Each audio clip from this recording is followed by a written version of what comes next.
Now you hear a lot of car journalists make the point that they don't make cars like they used to anymore. And this can be talking about the automation of the everyday car, the technology that's included in them, the way that they drive, the electronical assistance in each of the functionalities. And that can all be heavily argued and countered, and that's part of the discussion. But when it comes to the design of old cars, you would have thought that when they try and argue that they used to look better, that it would just be fueled by nostalgia and it shouldn't be a valid point. It shouldn't be listened to.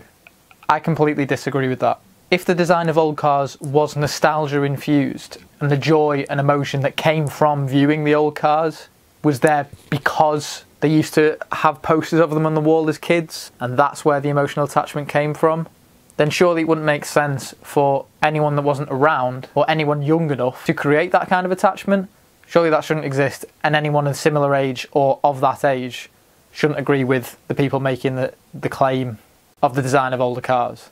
I watched a video Top Gear uploaded of Chris Harris going through the collection of an old motor show. I'm not sure where, I'll have to look that up. He goes through a warehouse of old cars from the 80s, 70s, some early 90s. There's cars in there like a Lotus Esprit, Mitsubishi Starion, BMW 840 Ci's, and I agree with him. They look better than most of the cars that are on the road today and are being produced today. I wasn't born when these cars were made. I wasn't alive when Chris Harris was making these attachments and viewing these cars and falling in love with them and wanting to drive them because of the way they looked. So it doesn't make sense that I suddenly agree with the way that these cars are designed.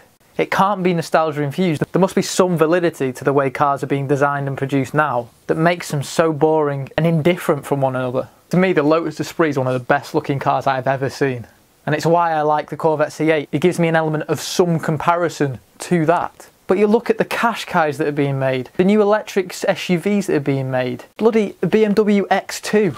It's shocking to see. I just want more of these old cars. Or at least new cars created with the authenticity of the design of these beautiful old cars. Where are they? And why is it being discouraged? It's so baffling to me.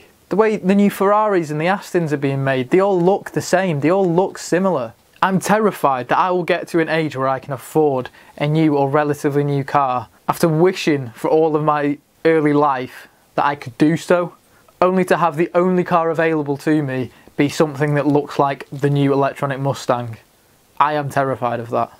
It just means I'll have this longing to own or drive one of these other cars that now don't exist, and I'll never get to experience that.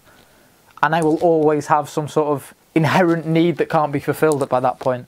And it's shocking. And I just think car manufacturers should pay attention to that element of the car design and performance cars that are made with petrol heads in mind, and not Karen from down the road that wants to drive 2 miles to drop her kids off. But quite often they're the kind of people that pay the money.